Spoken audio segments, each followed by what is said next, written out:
Hello friends, welcome to my YouTube channel.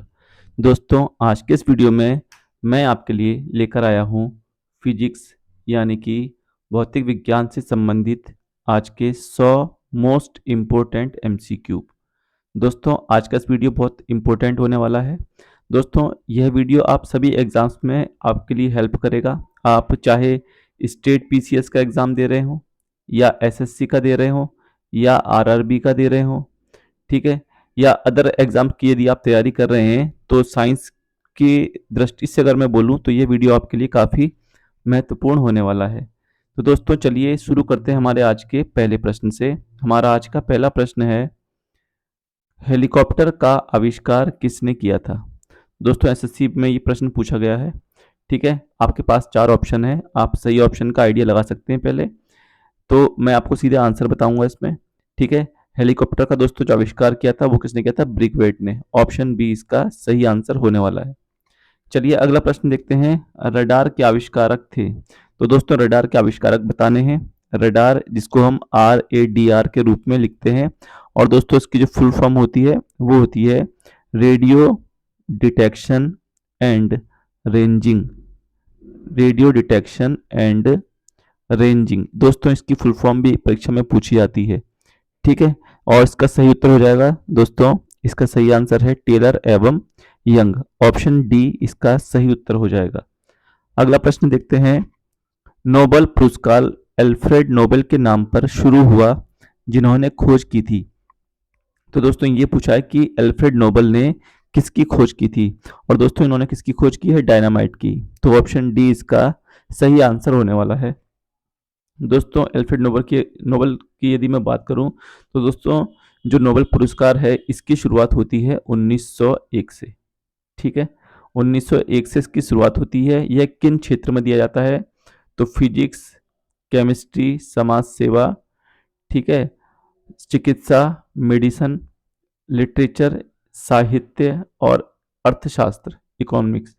ठीक है, इन क्षेत्रों में दोस्तों, और साथ ही साथ दोस्तों शांति के क्षेत्र में। ठीक है, शांति के क्षेत्र में यानी कि पीस के क्षेत्र में भी ये पुरस्कार दिया जाता है। अगर मैं बात करूं दोस्तों, सबसे पहले नोबेल पुरस्कार किसे मिला है? तो दोस्तों यह मिला है विलियम रॉन्टगन को। किसे मिला है दोस्तों? यह मिला है विलियम रॉन्टगन को। और इन्हें क्यों मिला है? तो दोस्तों एक्स किरणों की खोज इन्होंने की है, एक्स रेज की खोज इन्होंने की है, जिस कारण इनको सबसे पहला पुरस्कार नोबेल का प्राप्त हुआ है। चलिए दोस्तों अगला प्रश्न देखते हैं हम, तड़ित चालक के आविष्कारक हैं। तो दोस्तों इसके आविष्कारक हैं बेंजामिन फ्रैंकलिन। ऑप्शन सी एकदम करेक्ट उत्तर हो जाएगा आपका। अगला है दोस्तों, टेलीविजन का आविष्कार किसने किया था? तो दोस्तों टेलीविजन का आविष्कार किया था जेल बेयर्ड ने। ऑप्शन बी इसका सही आंसर हो जाएगा। आरआरबी और एसएससी दोनों दोनों ही परीक्षाओं में इस प्रश्न को पूछा गया है। अगला प्रश्न है, एक्सरे का आविष्कार किसने किया था? तो दोस्तों एक्सरे का आविष्कार किसने किया था? रॉन्टगन ने। अभी हम ऊपर पढ़ चुके हैं, इसके कारण ही इन्हें पहला नोबेल पुरस्कार मिला है। ठीक है, अगला प्रश्न है, टेलीस्कोप की खोज किस वैज्ञानिक ने की थी? तो दोस्तों टेलीस्कोप की खोज की है गैलीलियो ने।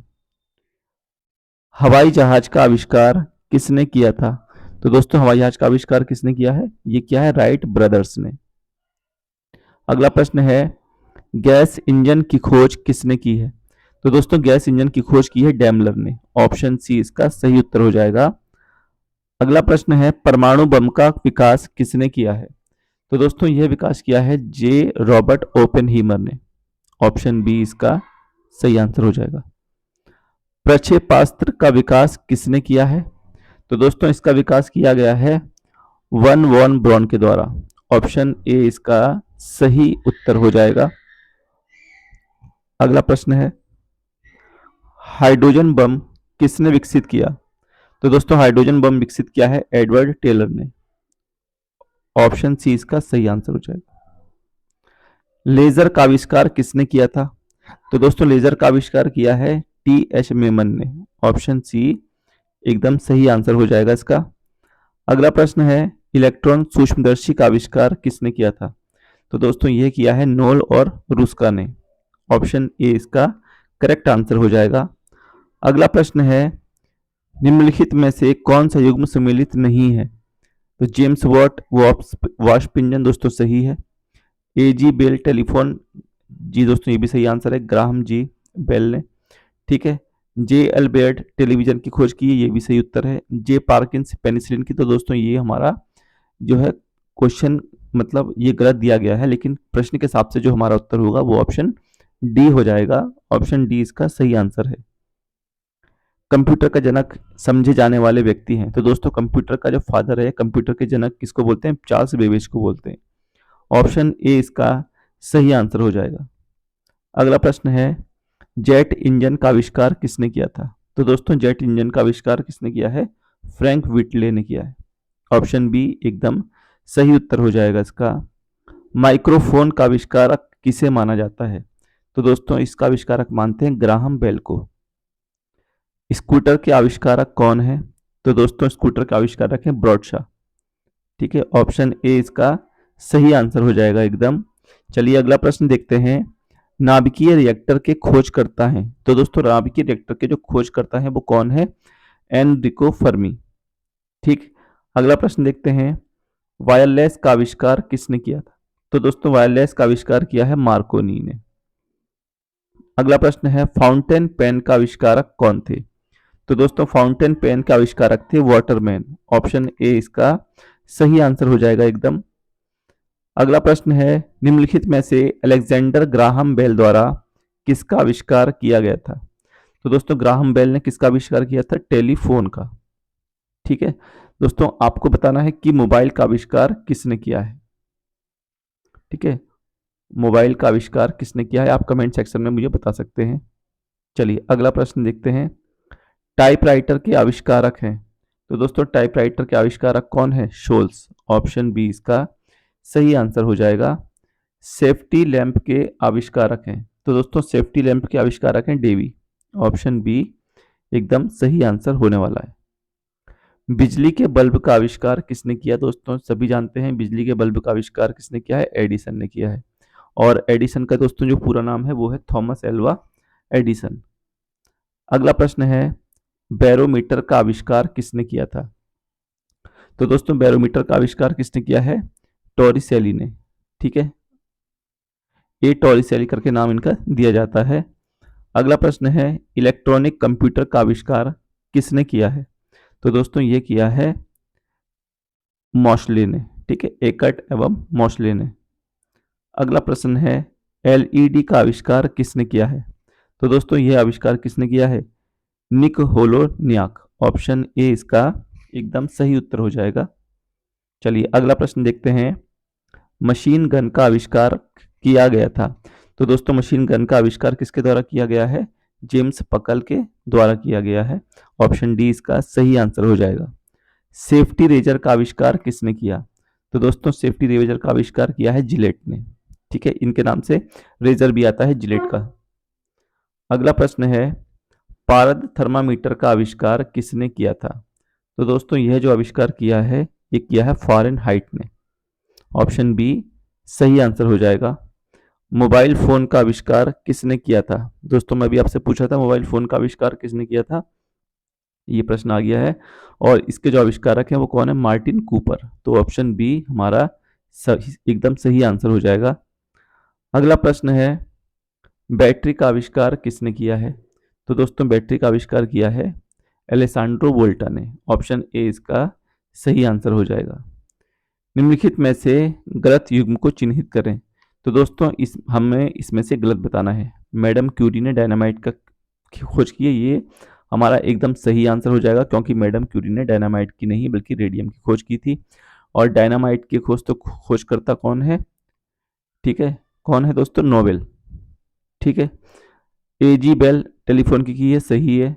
बेयर्ड ने टेलीविजन की है, सही है। जेम्स वाट ने स्टीम इंजन की करी है, सही आंसर है।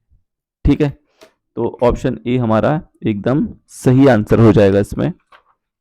ठीक, चलिए अगला प्रश्न देखते हैं, डीजल इंजन का आविष्कार किसने किया? तो दोस्तों इसका आविष्कार किया था रूडोल्फ डीजल ने। ऑप्शन ए सही आंसर हो जाएगा।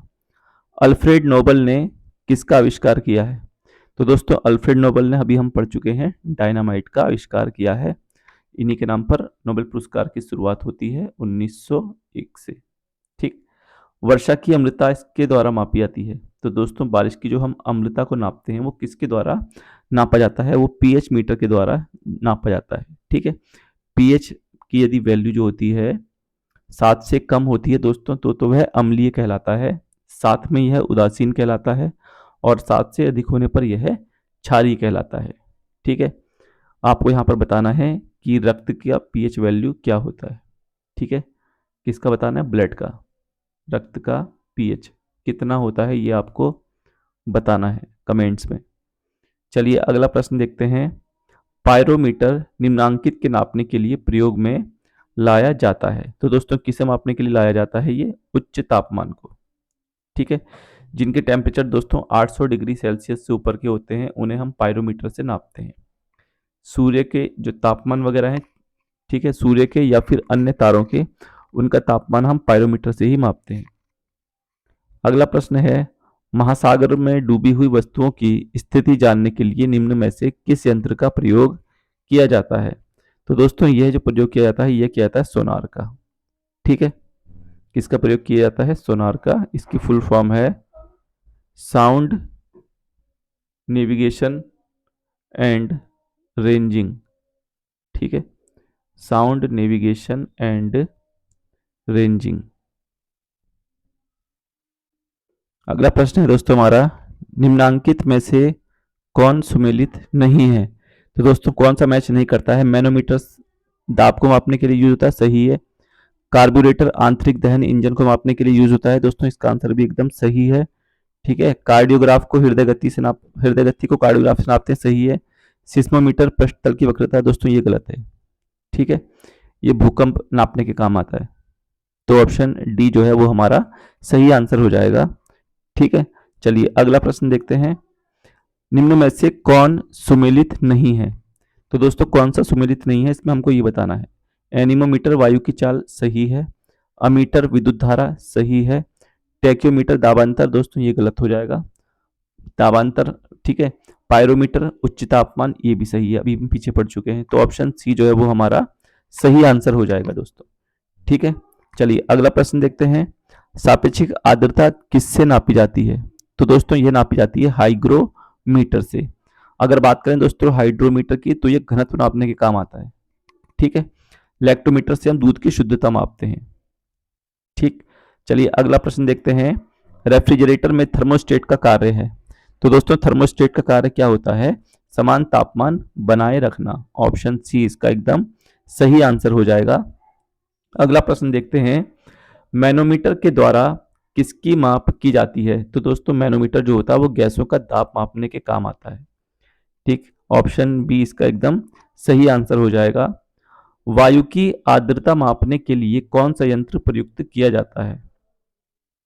तो दोस्तों वायु की आर्द्रता नापने के लिए, ठीक है, किसका प्रयोग करते हैं? हाइग्रोमीटर का। ठीक है, ऑप्शन ए एकदम सही आंसर हो जाएगा। दूध के घनत्व को किसके द्वारा मापा जाता है? दोस्तों अभी बताया था लैक्टोमीटर के द्वारा हम नापते हैं। ठीक, चलो अगला प्रश्न देखते हैं। निम्न में से किसका उपयोग ऊंचाई नापने के लिए होता है? तो दोस्तों ऊंचाई नापने के लिए हम किसका प्रयोग करते हैं? अल्टीमीटर का। ठीक है, ये उड़ते हुए वायुयान की यानी कि हवाई जहाज की, ठीक है, ऊंचाई नाप लेता है दोस्तों अल्टीमीटर। भूकंप की तीव्रता किससे मापी जाती है? तो दोस्तों भूकंप की तीव्रता हम किससे मापते हैं? ठीक है, ये नापते हैं सिस्मोग्राफ से। ऑप्शन डी इसका एकदम सही आंसर हो जाएगा। अगला प्रश्न है, कार्बोरेटर का उपयोग होता है। तो दोस्तों कार्बोरेटर का उपयोग हम क्यों करते हैं? पेट्रोल के साथ हवा को मिश्रित करने के लिए। ठीक है, ऑप्शन बी इसका एकदम सही आंसर हो जाएगा। अगला प्रश्न है, रेक्टिफायर का प्रयोग किया जाता है। तो दोस्तों रेक्टिफायर का प्रयोग किया जाता है एसी को डीसी में बदलने के लिए। ठीक है, एसी यानी कि दोस्तों अल्टरनेटिंग करंट और डीसी यानी कि डायरेक्ट करंट। ठीक, अगला प्रश्न है, सूर्य की किरणों की तीव्रता मापने वाले उपकरण को क्या कहते हैं? तो दोस्तों सूर्य की तीव्रता नापने वाले उपकरण को हम क्या कहते हैं? एक्टियोमीटर। ऑप्शन सी इसका सही आंसर हो जाएगा। अगला प्रश्न है, एक उड़ते हुए चक्के की प्रति सेकंड घूर्णन किससे मापी जाती है? तो दोस्तों यह नापी जाती है स्ट्रोबोस्कोप से। ऑप्शन डी इसका सही आंसर हो जाएगा। आरआरबी 2003 में दोस्तों यह प्रश्न पूछा गया है। ठीक है। अगला प्रश्न देखते हैं, रडार उपयोग में आता है। दोस्तों हम पीछे पढ़ चुके हैं रडार का उपयोग। ठीक है, ये क्या करता है, रेडियो तरंगों द्वारा वस्तुओं की स्थिति ज्ञात करता है। ऑप्शन सी इसका सही आंसर हो जाएगा। रडार दोस्तों रेडियो डिटेक्शन एंड रेंजिंग। अगला प्रश्न है, साइक्लोट्रॉन किसको त्वरित करने के लिए प्रयुक्त किया जाता है? तो दोस्तों यह किया जाता है परमाणु को त्वरित करने के लिए। अगला प्रश्न है, कूलिज नलिका का प्रयोग क्या उत्पन्न करने के लिए किया जाता है? तो दोस्तों यह किया जाता है एक्स किरणें उत्पन्न करने के लिए। ठीक है, और एक्स किरणों की खोज दोस्तों किसने की है? ये खोज की है विलियम रॉन्टजन ने, और यही पहले नोबेल पुरस्कार विजेता हैं। ये भी आपको याद रखना है। ठीक है, चलिए अगला प्रश्न हम देखते हैं, रिकॉर्ड करने और रिकॉर्ड की हुई डिक्टेशन को पुनः रिप्रोड्यूस करने के लिए प्रयुक्त उपकरण को क्या कहा जाता है? तो दोस्तों इसको बोलते हैं डिक्टाफोन। क्या कहते हैं दोस्तों? डिक्टाफोन। ऑप्शन बी इसका सही आंसर हो जाएगा। अगला प्रश्न है, हाइग्रोमीटर किसे नापने के लिए प्रयोग में लाया जाता है? तो दोस्तों हाइग्रोमीटर का हम पढ़ चुके हैं, आर्द्रता नापने के लिए हम इसका यूज करते हैं। ठीक है, साइक्लोट्रॉन एक ऐसी युक्ति है जो दोस्तों ये किस काम में आती है? तो ये हम बता चुके हैं, आवेशित कणों को ऊर्जा प्रदान करती है। ऑप्शन ए इसका एकदम सही आंसर हो जाएगा। अगला प्रश्न है, ध्वनि की तीव्रता की मापने वाला यंत्र है। तो ध्वनि की तीव्रता दोस्तों हम किससे मापते हैं? तो ये हम नापते हैं ऑडियो मीटर से। फेदोमीटर का उपयोग किसे नापने में किया जाता है? तो दोस्तों फेडोमीटर का उपयोग हम करते हैं समुद्र की गहराई नापने में। अगला प्रश्न है, थर्मोस्टेट का प्रयोजन क्या है? दोस्तों पीछे भी हम पढ़े थे, इसका काम होता है तापमान को स्थिर बनाए रखना। ऑप्शन सी इसका सही आंसर हो जाएगा। व्हीट स्टोन ब्रिज से क्या मापा जाता है? तो दोस्तों इससे मापते हैं हम प्रतिरोध। ठीक है, ऑप्शन सी इसका सही आंसर हो जाएगा। अगला प्रश्न देखते हैं, अति लघु समय अंतरालों को सही सही मापने के लिए निम्नलिखित में से किसका प्रयोग किया जाता है? तो दोस्तों ये किया जाता है परमाणु घड़ियों का प्रयोग। ऑप्शन सी इसका सही आंसर हो जाएगा। अगला प्रश्न देखते हैं, डायनमो में ऊर्जा परिवर्तन होता है। ठीक है, तो दोस्तों डायनमो में ऊर्जा परिवर्तन किसके कारण होता है? कैसे होता है? यांत्रिक ऊर्जा से विद्युत ऊर्जा में होता है।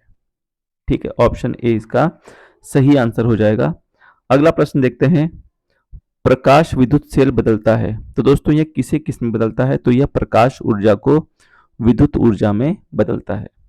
ठीक है, और दोस्तों एनर्जी की यह परिभाषा होती है कि ऊर्जा को ना तो उत्पन्न किया जा सकता है और ना नष्ट किया जा सकता है, इसे केवल एक रूप से दूसरे रूप में परिवर्तित किया जा सकता है। ठीक है, चलिए अगला प्रश्न देखते हैं, रासायनिक ऊर्जा को विद्युत ऊर्जा में कौन परिवर्तित करता है? तो दोस्तों यह करता है बैटरी। ऑप्शन सी इसका सही आंसर हो जाएगा।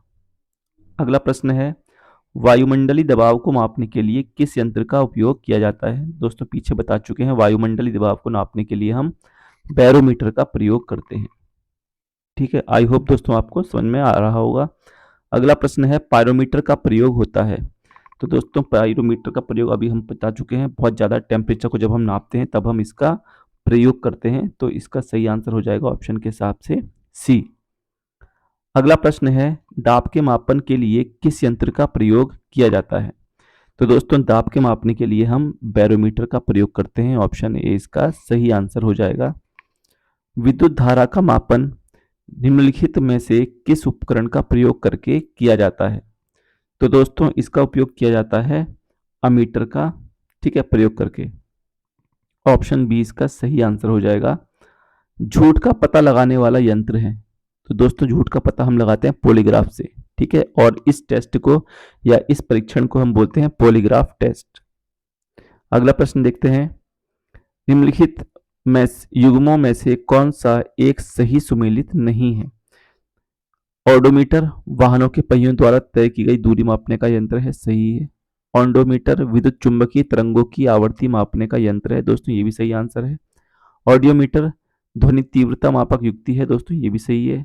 अमीटर विद्युत शक्ति मापक यंत्र है। तो दोस्तों ये गलत हो जाएगा। तो यही हमारा जो है सही आंसर हो जाएगा 73 का डी। अगला प्रश्न है, निम्नलिखित में से कौन से युग्म का सही मिलान है?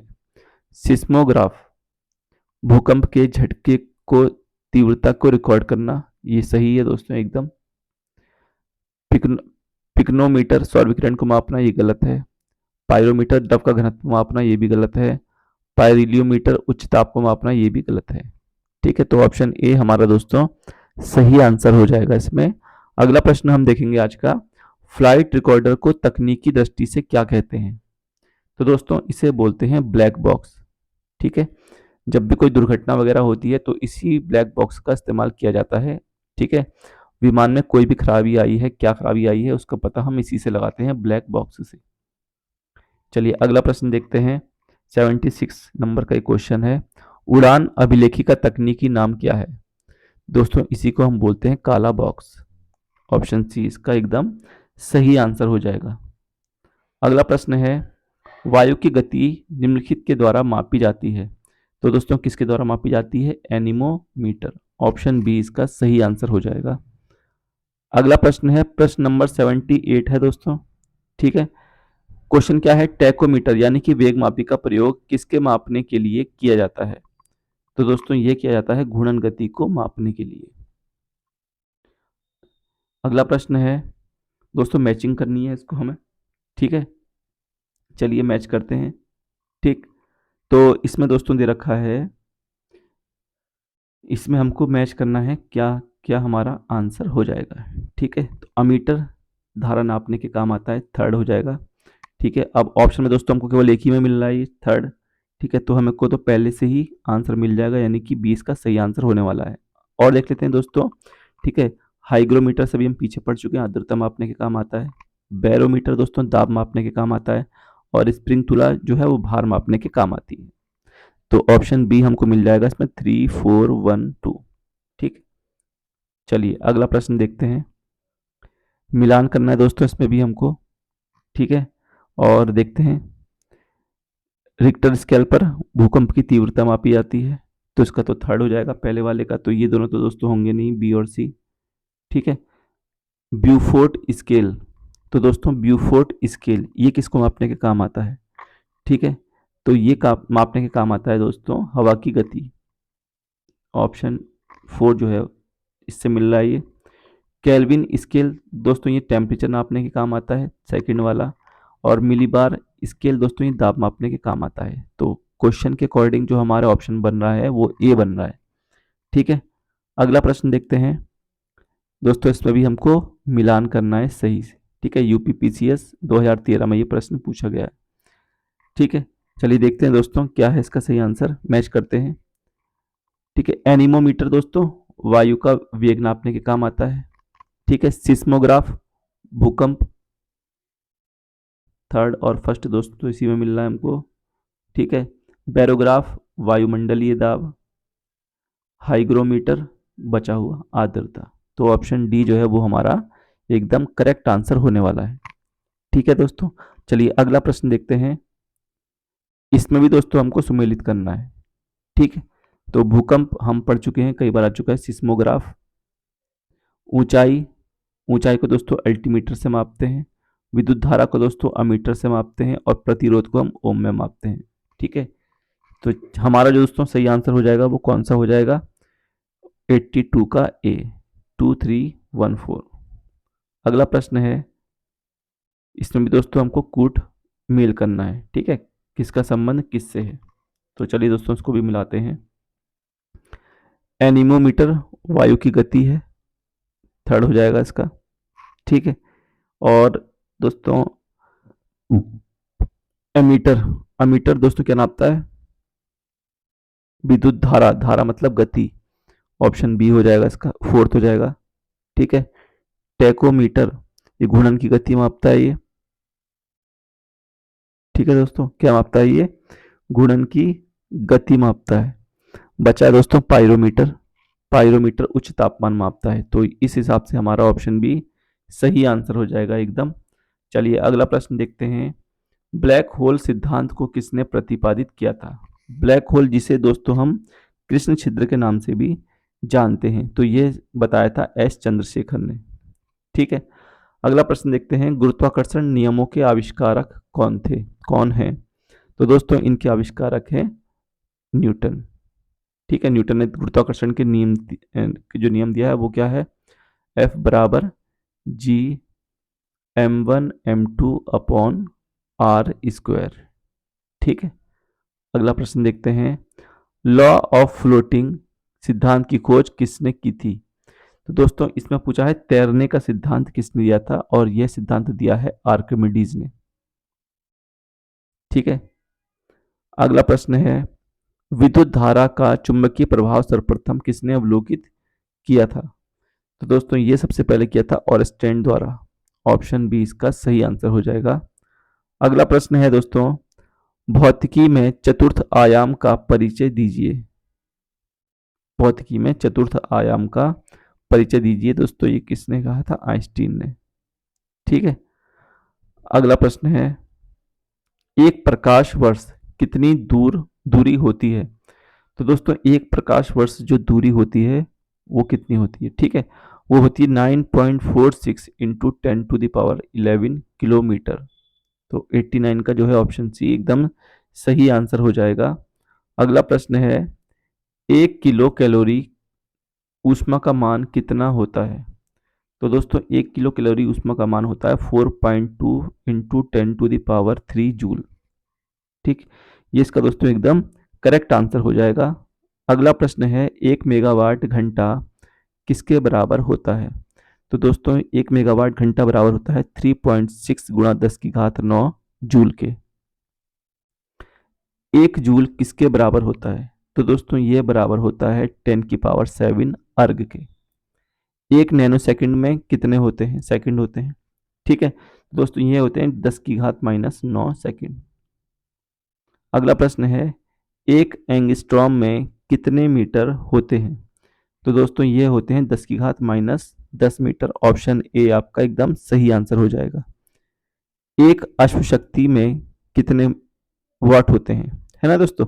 तो एक अश्वशक्ति में कितने होते हैं? 746 वाट होते हैं। ऑप्शन डी आपका एकदम सही आंसर हो जाएगा दोस्तों। आरआरबी 2005 में ये प्रश्न पूछा गया है और अभी भी अन्य परीक्षाओं में ये प्रश्न पूछा जा चुका है। अगला प्रश्न है दोस्तों हमारा। 1 माइक्रोन किसके बराबर है? तो दोस्तों 1 माइक्रोन 1/1000 ठीक है मिलीमीटर के बराबर होता है। ऑप्शन सी इसका एकदम सही आंसर हो जाएगा। अगला प्रश्न है। 1 पिकोग्राम किसके बराबर होता है? तो दोस्तों यह होता है 10⁻12 ग्राम। अगला प्रश्न है। 1 किलोमीटर दूरी का तात्पर्य है? तो दोस्तों 1 किलोमीटर दूरी का तात्पर्य 1000 मीटर, यानी कि 1 किलोमीटर में 1000 मीटर होते हैं। अगला है दोस्तों। 1 नॉटिकल मील किसके बराबर होता है? तो दोस्तों ये होता है 1.85 किलोमीटर। ठीक है, लगभग 1800 मीटर के बराबर 1 नॉटिकल मील होता है। अगला है।